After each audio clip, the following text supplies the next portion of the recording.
आज के वीडियो को देखने के बाद गुस्सा बिल्कुल मत होना, क्योंकि हो सकता है आप गुस्सा भी हो जाएं। आज मैं कुछ ऐसी बातें इस वीडियो में बोलने वाला हूं जो आपके पूरे विश्वास को हिला सकती है, आपको गुस्सा भी दिला सकती है, एंड ये भी हो सकता है कि आपकी पूरी की पूरी सोच बदल दे। दोस्तों, वीडियो है हमारे परम पूजनीय भगवान श्री राम एंड भगवान श्री कृष्ण के बारे में। एंड क्वेश्चन ये है कि क्या राम भगवान थे या सिर्फ एक साधारण मनुष्य थे और सिर्फ राजा थे? अगर वो भगवान थे तो वो सोने के हिरण के पीछे क्यों भाग रहे थे? अगर वो भगवान थे तो एक हिरण का शिकार करने क्यों भागे? अगर वो भगवान थे तो उन्हें इस तरह का धोखा कैसे हो गया? अगर वो भगवान थे तो वो एक परफेक्ट हस्बैंड क्यों नहीं बन पाए और सीता माता की अग्नि परीक्षा क्यों हुई?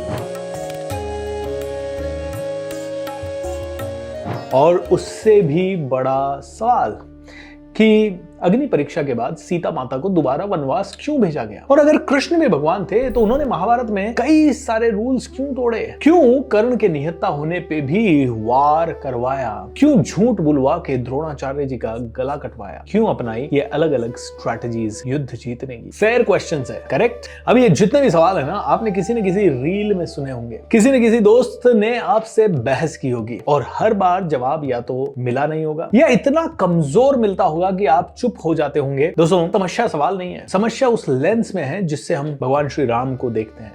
आज ना ब्लाइंड फेथ और ना ही ब्लाइंड हेट, आज सिर्फ logic, scriptures and common sense के ऊपर बात करेंगे। आज चुप नहीं होना पड़ेगा आपको। अगले 20 मिनट हम पूरी कहानी शुरू से देखेंगे, शास्त्र के हिसाब से देखेंगे, तर्क के साथ देखेंगे और यकीन मानिए अंत में आप देखेंगे भगवत्ता को एक बिल्कुल नए नजरिए से। हमारी सबसे बड़ी प्रॉब्लम पता है क्या है? हम भगवान को मार्वल का सुपर हीरो समझते हैं। हम सोचते हैं अगर भगवान है तो उन्हें कभी दर्द नहीं होना चाहिए, कभी उन्हें रोना नहीं चाहिए, कभी गलती जैसी कोई चीज दिखनी ही नहीं चाहिए उनमें, वो बिल्कुल परफेक्ट होने चाहिए। दोस्तों, सनातन धर्म भगवान को सुपरमैन नहीं अवतार कहता है। डिफरेंस समझिए, सुपरमैन कई सारे रूल्स तोड़ सकता है, अवतार जो है वो रूल्स को स्वीकार करता है। अगर भगवान इंसान बनकर आए हैं तो उन्हें इंसान की तरह ही जीना पड़ेगा, वरना गेम शुरू होने से पहले ही खत्म हो जाएगा। भगवान यहां आए तो वो लीला कर रहे हैं। लीला करने का मतलब है कि वो कोई ना कोई खेल दिखा रहे हैं, वो कोई ना कोई तरीके से। भगवान अगर यहां आए तो कोई ना कोई लीला कर रहे हैं। लीला करना मतलब वो एक्टिंग करना। अगर मैं अमिताभ बच्चन को एक भिखारी की एक्टिंग करने की या एक बिलियनर की एक्टिंग करने की बोलूं तो वो उस रोल की मर्यादा में रह के बिहेव करेगा। एम आई राइट और रॉन्ग? दोस्तों, अगर उन्होंने ये नहीं किया तो फिर तो रामायण होती नहीं ना, फिर तो महाभारत होती ही नहीं है। सवाल ही कई लोग गलत पूछते हैं। अब चलिए मान लेते हैं कि आप एक जज हैं, कोर्ट में बैठे हुए हैं और आपके सामने एक केस आता है कि जो ये सामने इंसान है वो इंसान है या सूर्य है, सूरज है। आप हंसेंगे, अरे क्या बेतुका सवाल है। दोस्तों, यही सवाल आप पूछ रहे हैं, राम राजा थे या भगवान थे? ये सवाल भी उतना ही बेतुका है क्योंकि वो दोनों एक ही साथ थे और यही सनातन धर्म की खूबसूरती है। यहाँ ईश्वर बादलों पर बैठकर राज नहीं करता, वो धरती पर उतरकर इंसान बनकर इंसानों के बीच जी कर दिखाता है कि जीना अक्सर कैसे है। वो जी कर दिखाता है, जी के दिखाएंगे तो ही दुनिया उनको फॉलो करेगी। कोई भी इंसान महापुरुष कैसे बनता है? दोस्तों, जितने भी अवतार इस दुनिया पे हुए हैं वो इंसान के रूप में हुए हैं और इंसान के रूप में उन्होंने मर्यादा को फॉलो किया है या इंसान के रूप में ही उन्होंने कोई ना कोई बहुत ही पावरफुल चीज की है जिसके कारण वो पूजे गए हैं। गुणों की पूजा होती है। विष्णु के अवतार हैं। भगवत गीता में कृष्ण खुद कहते हैं, यदा यदा ही धर्मस्य ग्लानिर्भवति भारत अभ्युत्थानम धर्मस्य तदात्मनम सृजाम्यहम्। जब जब धर्म की हानि होती है मैं खुद प्रकट होता हूं। ये अवतार का सिद्धांत है और अवतार जादूगर नहीं होते, वे एक इशारे में समस्या गायब कर दें। अवतार वो होता है, अवतार कोई जादूगर नहीं होता जो कि एक इशारा करे और सारी समस्या गायब हो जाए। अवतार वो होता है जो सीमाओं में रहकर दिखाए कि मुश्किल से मुश्किल हालात में कैसे जिया जाता है, मुश्किल से मुश्किल हालात में कैसे हाईएस्ट स्टैंडर्ड को कायम रखा जाता है। चलिए कहानी से शुरू करते हैं। जिस दिन दुनिया ने पहली बार भगवान श्री राम की असली ताकत देखी, मिथिला में राजा जनक ने स्वयंवर रखा था माता सीता के विवाह के लिए। शर्त क्या थी? जो भगवान शिव के धनुष को उठाकर उस पे प्रत्यंचा चढ़ाएगा वही सीता का वर होगा। ये कोई साधारण धनुष नहीं था, इतना भारी था कि बड़े बड़े राजा, बड़े बड़े बलशाली योद्धा उसे हिला तक नहीं पाए थे। कुछ तो कोशिश करते हुए ही गिर पड़े। फिर अचानक से एक यंग लड़का उठता है और अपने गुरु का आशीर्वाद लेता है और धनुष ना सिर्फ उठाता है बल्कि उस पे जब प्रत्यंचा चढ़ाता है तो उस प्रोसेस में धनुष टूट जाता है और इतनी तेज टंकार होती है कि पूरा नगर गूंज जाता है। अब सोचिए, ये सीन किसी मार्वल मूवी की ओरिजिनल स्टोरी सीन से क्या कम है। दोस्तों उस समय वीडियो रिकॉर्डिंग नहीं थी, उस समय कई सारी चीजें नहीं थी जिसके कारण आज उसे एग्जैक्टली फील नहीं किया जा सकता होगा, लेकिन ये उसी तरह का सीन है जो कि आप मूवीज में देखते हैं। एक अंडरडॉग जिसकी सबसे कम उम्र है, कद सबसे छोटा है, वो काम करता है जो बड़े बड़े महारथी नहीं कर पाए। लेकिन ध्यान दीजिए, राम इस पल में भी शांत थे, कोई घमंड नहीं था, किसी तरह का कोई टेम्परामेंट इशू नहीं था, किसी तरह की कोई ऐसी ओ मैंने कर दिया ऐसा कुछ नहीं था। और दोस्तों यही पहला संकेत है उनके भगवान होने का। शक्ति है, लेकिन शक्ति के साथ साथ विनम्रता भी है, पावर के साथ साथ ईगो बिल्कुल नहीं है। दोस्तों यही चीजें हैं जो कि नींव है, यही इंसानी आदर्शों के हाईएस्ट लेवल को दर्शाता है। एंड इसीलिए भी आज तक कहा जाता है मर्यादा पुरुषोत्तम श्री राम भगवान की जय। एंड आज हर आदमी कहता है राम राज्य बनना चाहिए, और जब भी सुशासन की बात होती है तो सभी लोग आज तक कहते हैं राम राज्य होना चाहिए। एक मिनट के लिए उस पल के बारे में सोचिए जो असल में भगवान श्री राम को मर्यादा पुरुषोत्तम बनाता है। राज्याभिषेक की तैयारी चल रही है, पूरा हो चुका है, पूरी अयोध्या सज चुकी है, एंड कल सुबह वो राजगद्दी पे बैठने वाले हैं। एंड ठीक उसके एक रात पहले उन्हें 14 साल का वनवास दे दिया जाता है, भरत को राजगद्दी। एक पल रुक कर सोचिए, आप कल राजा बनने वाले हैं तो आपका ईगो का लेवल क्या होगा, और अचानक से आपसे वो राजगद्दी छिन जाए। पता है, चाहे वो छोटे भाई के कारण छिने या किसी परिवार के रिश्तेदार के कारण छिने, इवन आपके सगे माँ बाप के कारण भी छिने ना, तो आप में से 90% लोग उनके दुश्मन हो जाएंगे, खून के प्यासे हो जाएंगे, और शायद जिंदगी भर कभी बात नहीं करेंगे। आप कल राजा बनने वाले हैं और आपकी पूरी दुनिया एक रात में आपसे छिन जाती है, ना आपकी कोई गलती है, ना आपका कोई अपराध है। एंड राम भगवान का रिएक्शन क्या था? गुस्सा था, बगावत थी? नहीं, सिर्फ मुस्कुराए। वनवास, अरे वनवास, अरे माँ मेरे को आप बोल देते, पिताजी को बोलने की क्या जरूरत थी, मैं तो आराम से ही धीरे धीरे चला जाता, इसमें कौन सी बड़ी बात है। माँ का आशीर्वाद है दोस्तों। क्यों? क्योंकि ना तो माँ का दिल टूटे,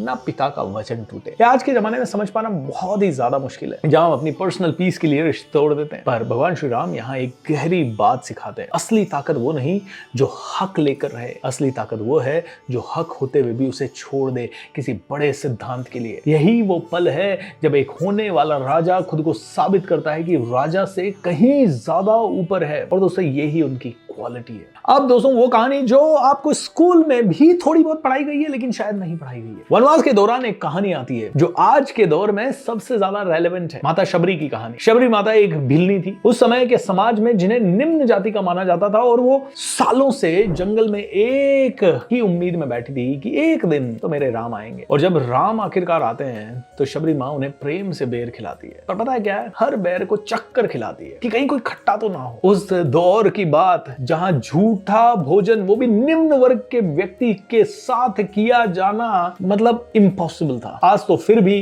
किसी की जात पूछ के हम न रेस्टोरेंट में खाना खाते हैं या न किसी के साथ खाना खाते हैं। बट दोस्तों उस समय के परिवेश में देखिए जहां ये चीज अकल्पनीय थी, इतना बड़ा स्टेटस किसी का, और वो इंसान इतने छोटे आदमी के साथ ना सिर्फ बैठे उसके झूठे बैर खाए। दोस्तों 10,000 साल तक ये सीख आज तक हमें मिल रही है। दोस्तों ये वो ही इंसान कर सकता है जो भगवान के लेवल पे हो, जो भाग्यवान। दोस्तों ये वही इंसान कर सकता है जिसका अहंकार जीरो हो। भगवान श्री राम हमें ये दिखाते हैं कि राजा बनने के योग्य होने के साथ साथ एक योगी भी कैसे बना जाए। ये उनकी असली दिव्यता है कि वो सिर्फ प्रेम को देखते थे, ना कि इंसान को देखते थे। और इसी तरह माँ अहिल्या की कहानी भी आपको पता है, जो श्राप के कारण पत्थर जैसी बन गई थी और भगवान श्री राम के चरण पाते ही उन्हें मुक्ति मिली। दोस्तों ये कहानी हमें सिखाती है कि कैसे प्रेम करुणा को सबसे ऊपर रखा जाए। अब बात करते हैं उस सवाल की जो आपने शुरुआत में सुना कि राम भगवान ने हिरण का शिकार क्यों किया गया। पहले एक बार कहानी को टुकड़ों में समझिए। क्या वो नॉर्मल हिरण था? क्या माता सीता ने कहा कि नॉर्मल हिरण को पकड़ के मेरे लिए ले आओ?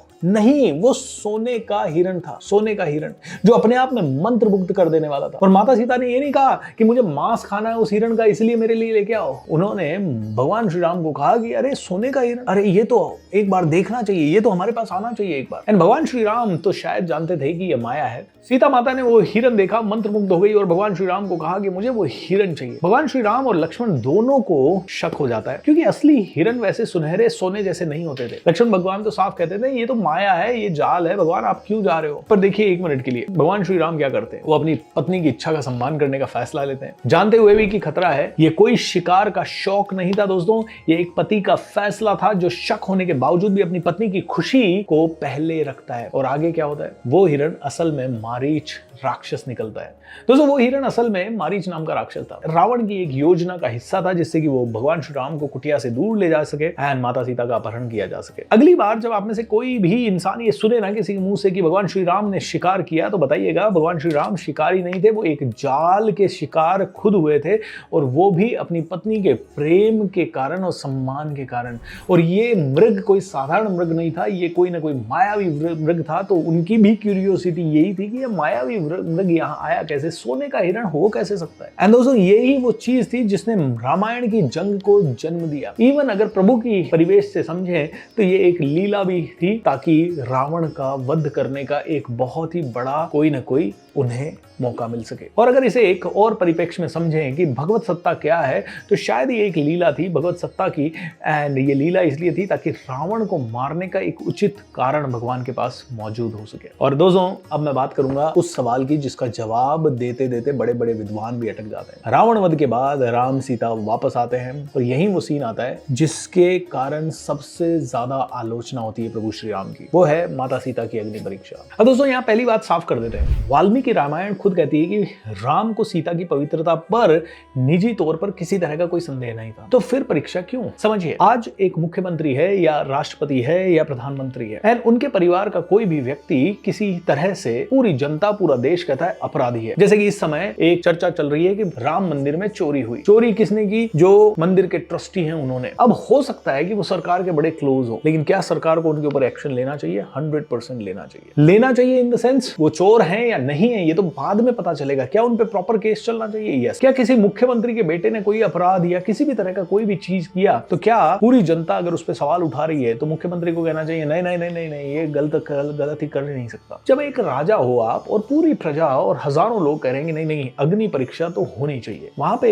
ये राजा सभी को चुप कराने के लिए दमन की नीति को इस्तेमाल नहीं कर सकता। नहीं, तुम सब लोग गलत बात कर रहे हो, मैं अपनी पत्नी के साथ खड़ा हूं। बिल्कुल आप अपनी पत्नी के साथ खड़े होने चाहिए, लेकिन जब आप एक राजगद्दी पे हो, नियम भी आप ही के द्वारा बनाए गए हैं या आप ही के परिवार के द्वारा बनाए गए हैं या आप ही के पूरे समाज के द्वारा बनाए गए हैं और आपने उसमें सहमति दी है, तो आपको भी वो नियम फॉलो करना पड़ेगा, चाहे वो अनुचित ही क्यों ना हो। दोस्तों भगवान श्री राम एक पति नहीं थे, वो भावी राजा थे और माता सीता भावी महारानी थी। एक राजा का परिवार सिर्फ सच होने से काम नहीं चलता, उसे समाज के सामने सिद्ध भी करना पड़ता है, क्योंकि राजा और उसकी रानी पूरी प्रजा के लिए मिसाल होते हैं। अगर कल कोई भी अयोध्या की जनता में शक करे तो वो शक सिर्फ सीता माता पर नहीं, पूरे राजतंत्र की साख पर होगा। आज के डेट में हम पॉलिटिशियंस को क्यों सपोर्ट नहीं करते बहुत ज्यादा, या क्यों हम सोचते हैं कि यार वो लोग तो बेपहने के लोटे हैं, क्योंकि वो कहते हैं कुछ और हैं, करते कुछ और हैं, और जब अपने परिवार की या अपने आप की बात आती है तो कुछ अलग ही कर देते हैं। ऑलराइट, भगवान श्री राम मर्यादा पुरुषोत्तम है। He could not do it, he can not do it and he should not do it. और उनकी जगह आप भी होते तो वो ही करते जो उन्होंने किया, अगर आप भ्रष्ट नहीं होते तो, सच्चे होते तो। और अब सबसे जरूरी बात, अग्नि परीक्षा में क्या माता सीता को किसी तरह के दंड से गुजरना पड़ा? किसी तरह के कोई दंड से गुजरना नहीं पड़ा। खुद अग्निदेव प्रकट होते हैं और सीता माता को पवित्र घोषित करते हैं। ये सीता माता की परीक्षा ही नहीं है, ये सीता माता की महिमा का सार्वजनिक प्रमाण था। और कुछ प्राचीन ग्रंथों में तो पता है क्या कहा जाता है कि असली सीता माता तो पहले ही अग्निदेव के पास सुरक्षित रखी गई थी और ये घटना तो उनकी वापसी का प्रतीक था। तो दोस्तों ये जो इंसिडेंट है ना, ये माता सीता के अपमान का या स्त्री के अपमान का था ही नहीं, ये राजधर्म और निजी जीवन के बीच के द्वंद का प्रसंग था। और हर एक राजा को, हर एक राजगद्दी पे बैठने वाले को इस तरह के द्वंद्वों का सामना करना पड़ता है, जिसको बोलते हैं धर्म संकट। एंड उस समय आप क्या निर्णय लेते हो वही आपको नेक्स्ट लेवल पे आगे बढ़ाता है। आज जेन जी के लिए या हम लोगों के लिए बैठ के इसका विश्लेषण करना बड़ा इजी है, लेकिन आपको नहीं पता। आज चले जाइए आप गांव में, आप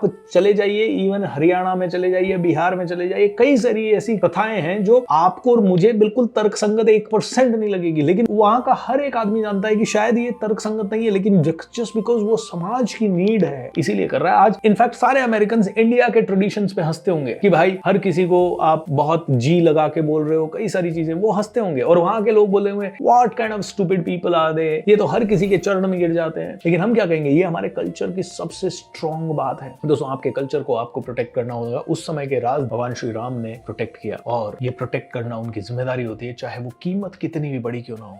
अब दोस्तों एक और सवाल आता है कि ये तो हो गया, लेकिन उन्होंने माता सीता को फिर वनवास वापस क्यों भेजा? जेन जी यहीं पे सबसे ज्यादा भड़कता है। तो बिल्कुल यहाँ पे बात सही है कि एक धोबी की टिप्पणी सुनकर भगवान श्री राम ने माता सीता को वनवास भिजवा दिया, जहां वो महर्षि वाल्मीकि के आश्रम में रहती हैं और लव कुश को जन्म देती हैं। ये दोस्तों रामायण का सबसे विवादित और सबसे दुखद हिस्सा भी है, और ईमानदारी से कहें तो इसे पूरी तरह से जस्टिफाई करना करना ठीक भी नहीं है। खुद परंपरा में इस प्रसंग को लेकर सदियों से बहस रही है। उत्तरकांड की प्रामाणिकता पर भी विद्वानों में मतभेद है। कई मानते हैं कि यह बाद में जोड़ा गया है, पर जो यहाँ पे एक बहुत ही गहरी बात है। अब दोस्तों, माता सीता ऋषि वाल्मीकि जी के आश्रम जाती हैं, लव कुश को वहां जन्म देती हैं, और ये वाला पार्ट जो है रामायण का सबसे विवादित पार्ट रहा है। इसे पूरी तरह जस्टिफाई करना ठीक भी नहीं होगा, क्योंकि उत्तरकांड जो है ना, उसकी प्रामाणिकता यानी उसकी ऑथेंटिसिटी पे कई विद्वानों में मतभेद है। कई लोग कह रहे हैं कि इसे तो बाद में जोड़ा गया था, लेकिन यहाँ पे एक जो गहरी बात निकल के आती है वो ये है, रामायण किसी परफेक्ट फेरी टेल की तरह खत्म नहीं होती है। ये दिखाती है कि राजधर्म की कीमत कितनी भारी हो सकती है। यहाँ तक कि खुद भगवान श्री राम के लिए भी,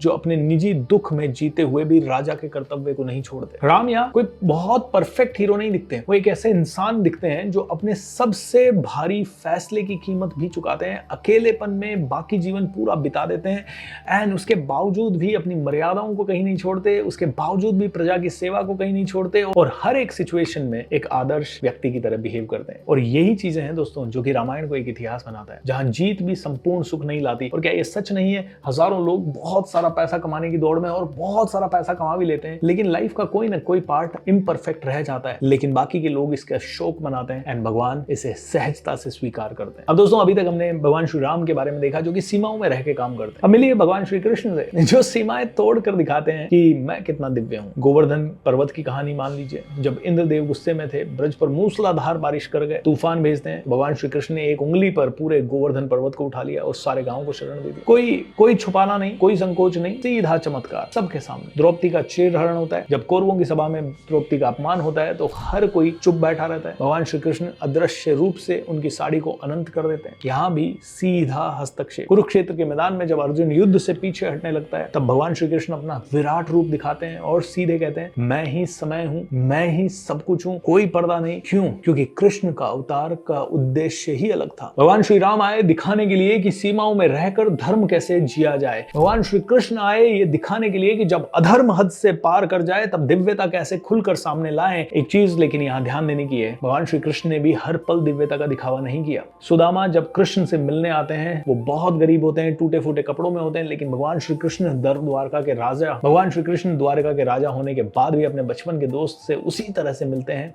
जैसे कि पहले मिलते थे, उनके खुद पैर धोते हैं। तो दोस्तों, अब पूरी की पूरी तस्वीर हमारे सामने साफ है। भगवान श्री राम यानी मर्यादा पुरुषोत्तम, शक्ति होते हुए भी सीमाओं का पालन करना, ताकि हर इंसान सीख सके कि सीमाओं में रहकर भी धर्म जिया जा सकता है। भगवान श्री कृष्ण यानी लीला पुरुषोत्तम, जब स्थिति जैसी स्थिति मांगे, जो स्थिति की मांग है उसी के हिसाब से दिव्यता को खुलकर सामने लाए, अधर्म को सीधा चुनौती दे डाली। एक सिखाता है संयम और दूसरा सिखाता है साहस, और दोनों एक ही सत्य के दो चेहरे हैं दोस्तों। एक सिखाता है राजा का धर्म क्या होता है और एक सिखाता है राजनीति कैसे की जा सकती है। एक सिखाता है राजा का धर्म क्या होता है और उसे कैसे विकट परिस्थितियों में भी निभाया जाए, और एक सिखाता है कि जब आपके घर में कोई भेड़िया घुस जाए तो उसको मारना ही सबसे उचित है और उसके साथ वैसा ही बिहेव किया जाना चाहिए जैसा कि वो आपके साथ कर रहा है। तो दोस्तों, अगली बार आपसे कोई भी पूछे हिरण का शिकार क्यों किया, अग्नि परीक्षा क्यों ली, आप सिर्फ जवाब मत दीजिएगा, पूरी कहानी सुनाइएगा, क्योंकि आधा सच झूठ से भी ज्यादा खतरनाक होता है। अगर आज से बाद कोई पूछे राम भगवान थे या राजा, तो मैं कहता हूं उनको बोल दीजिएगा कि यह गलत सवाल है, सही सवाल है।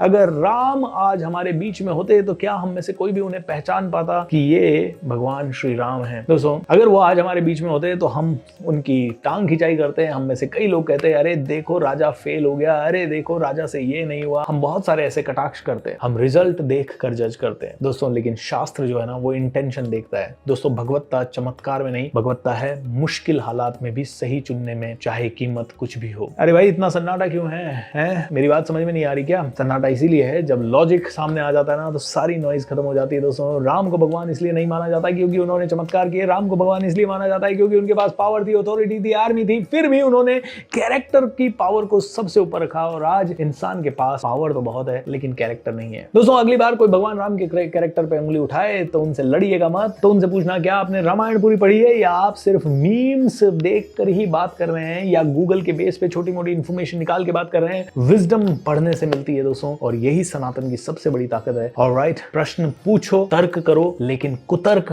मत करो। उत्तर पूरा ईमानदारी से सुनने की ताकत भी रखो। दोस्तों, वीडियो अगर अच्छा लगे तो लाइक भी कर लीजिए, चैनल को सब्सक्राइब भी कर दीजिए, और इसे हर उस इंसान तक जरूर भेजिए जो कहीं ना कहीं भगवान श्री राम के होने ना होने पे सवाल भी उठाता है और इस तरह के सवाल पूछता है। दोस्तों, अगर भगवान श्री कृष्ण पे भी आपको बहुत डिटेल में कोई वीडियो चाहिए तो मुझे जरूर लिख के बताएं, और या फिर आपके और कोई ऐसे सवाल हो जो आपको बड़े परेशान कर रहे हो या आपसे पूछे गए हो और आप उनका जवाब नहीं दे पा रहे हो, तो हमें जरूर भेजिए। We would love to make videos around them. Thank you so much, lots of love and be happy. जय हनुमान, जय श्री राम।